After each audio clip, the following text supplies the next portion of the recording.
Breakup के बाद लोग अक्सर ये 6 गलतियां करते हैं और इतनी बड़ी गलतियां होती हैं कि इसका बाद में हमें पछतावा होता है। ये 6 गलतियां आपने कभी ज़िंदगी में नहीं करनी। पहली गलती जो ब्रेकअप के बाद लोग करते हैं, जो मेरे पास लोग काउंसलिंग के लिए, मशवरा करने के लिए, पेड काउंसलिंग के लिए राब्ता करते हैं, वो ये करते हैं।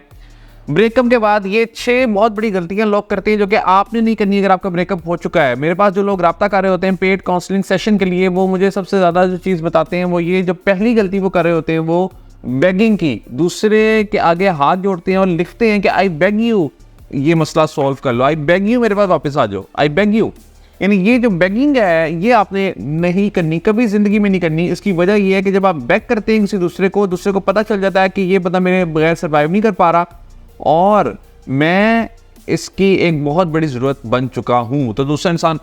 और ज़्यादा आपसे दूर भागता है। जितना चेस करेंगे दूसरा इंसान और ज़्यादा आपसे दूर भागेगा। अगर फ़र्ज़ करें कि दूसरा इंसान आपकी तरफ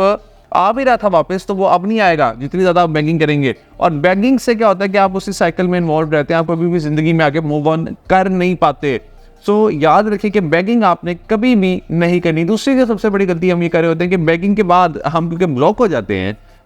दूसरा इंसान ब्लॉक कर देता है और वो ये सोचता है कि भाई इस बंदे को तो चैन ही नहीं आ रहा है, तो मुझे मैसेज पे मैसेज, स्पैमिंग पे स्पैमिंग कर रहा है, ये तो बार बार कॉल, बार बार message, call message, call message कर रहा है, तो मैं तो अब इसके साथ रहना ही नहीं चाहता। उसके क्योंकि इरादा पक्का हो चुका होता है। वो कहता है कि यार मैंने जो डिसीजन लिया था वो तो बिल्कुल सही लिया था, ये तो बंदा ही वैसे साइको है, तो मैं इसको रहना नहीं चाहता। हालांकि ये कुछ साइको होना नहीं होता, ये तो आपका उससे प्यार था, मगर आप यहाँ पे गलती ये कर रहे हैं कि आप यहाँ पे बैक कर रहे हैं, प्लीड कर रहे हैं, और आप अपनी सेल्फ स्टीम क्योंकि आपकी लो हो चुकी है, तो आपको लग रहा है कि शायद बैक करने से वो बंदा वापस आ जाएगा। बैक करने से वो बंदा वापस नहीं आएगा, बैक करने से वो बंदा और जाएगा दूर आपसे। सो बेगिंग के बाद जो दूसरी बड़ी गलती हो रही होती है वो ये हो रही होती है कि वो इंसान क्योंकि हमें ब्लॉक कर देता है तो हम उसको स्टॉक करना स्टार्ट कर देते हैं। हम उसके सोशल मीडिया प्रोफाइल से किसी फेक आईडी से बना के देखना स्टार्ट कर देते हैं। हम किसी दूसरे नंबर से उससे रब्ता करते हैं, तो क्या होता है कि जितना ज़्यादा हम उससे रब्ता इवन करते हैं किसी दूसरे नंबर से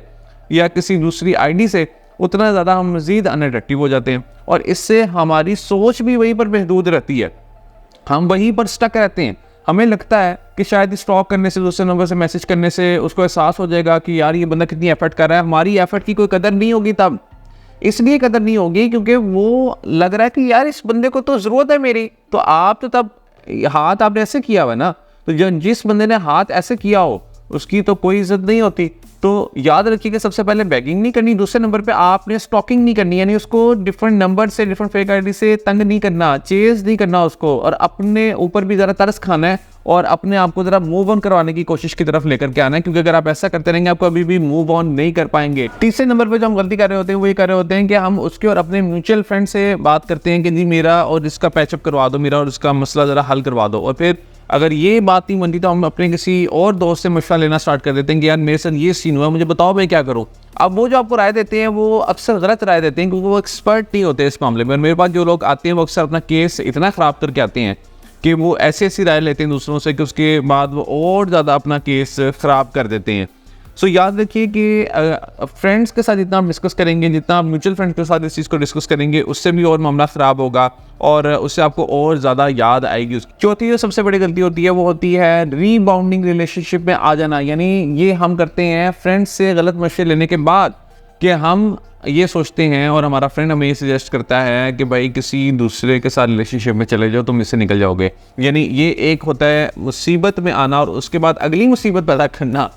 ये समझ से बाहर होता है काम, क्योंकि इसमें आप ऑलरेडी पिछले शख्स से अभी इफ़ेक्ट हो रहे थे और पिछले शख्स की ये तमाम चीज़ें आप पे इतना मेंटली असरअंदाज हो रही थी कि आपकी लैक ऑफ सेल्फ स्टीम से आप सफ़र कर रहे थे, आपको समझ नहीं आ रहा था कि आपने करना क्या। और अब आपने क्या किया कि अब आप एक और रिलेशनशिप में जाने की कोशिश करेंगे, उससे और ज़्यादा मामला ख़राब करेंगे, दूसरे इंसान की ज़िंदगी के साथ भी खेलेंगे और आपका ये वाला मसला भी सॉल्व नहीं होगा। तो याद रखिए कि जो रीबॉन्डिंग रिलेशनशिप्स होते हैं कभी भी कामयाब नहीं होते। आप सिर्फ अपने दिल को बहलाने के लिए किसी दूसरे के दिल के साथ खेलते हैं और इससे हमेशा नुकसान ही होता है और आपका माइंड पीछे वाले शख्स के साथ ही लगा रहता है। और पांचवी गलती हम करते हैं कि हम उदास गाने, उदास स्टेटस लगाना स्टार्ट कर देते हैं और उदास गाने ही हर वक्त सुनते रहते हैं। जब हम उदास चीज़ें देखेंगे, सुनेंगे, पढ़ेंगे तो क्या होगा कि हम खुद भी उदास रहेंगे और हम कभी भी आगे मूव ऑन नहीं कर पाएंगे और हम उसी एक ही जगह पर स्टक रहेंगे और हम उसी एक ब्रेकअप को बार बार एक्सपीरियंस करते चले जा रहे होंगे।